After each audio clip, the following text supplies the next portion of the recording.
Hello everybody, this is Todd Frazee, and this is the tutorial that goes along with your assignment to assemble the TCOSE-11 assembly. We're going to bring the parts that you model 11A, B, and C together in a subassembly. And this uses Fusion 360, calls those joints. Now, let's go to Fusion 360, and you're going to open your data panel, and you're going to drag in one of the first components. So what I'm going to start with is, because it's the first letter, I'm going to bring in 11A.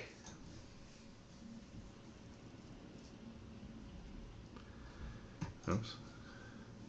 And the first thing we need to do is we're going to save, and we're going to call this the TCOSE-11. So the 11 will be made up of 11A, B, and C.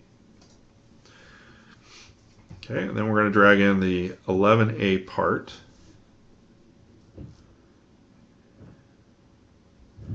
And we'll use this as our first component. Now, the orientation in which we assemble this is really not that critical.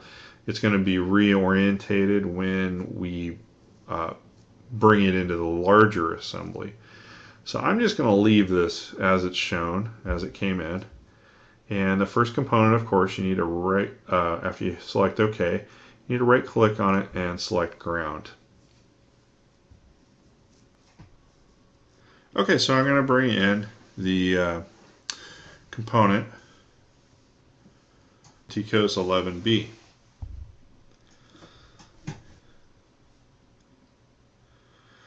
Alright, now it by default came in, but it's not assembled all the way in.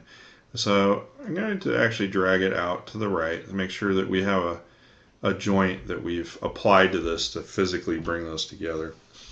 We'll select OK. And in this case, we're going to use a rigid joint. We're going to joint, and we're going to select the end of the rod. And make sure it says rigid joint. And then we're going to select the center of the hole that the rod would go in.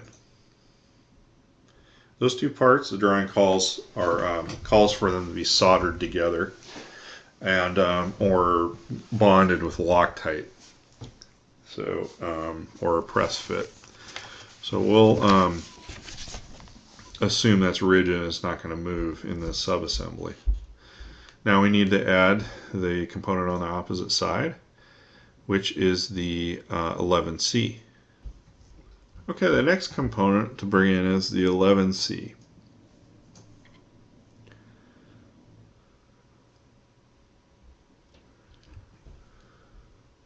I'm going to drag that off to the side. Select OK. Now, this component is facing the wrong direction at the moment, but that's okay. We're going to select joint, and we want to join the bottom of our counter bore. Now, if you ended up drawing that hole breaking through, that's okay. You can select the upper portion of the hole.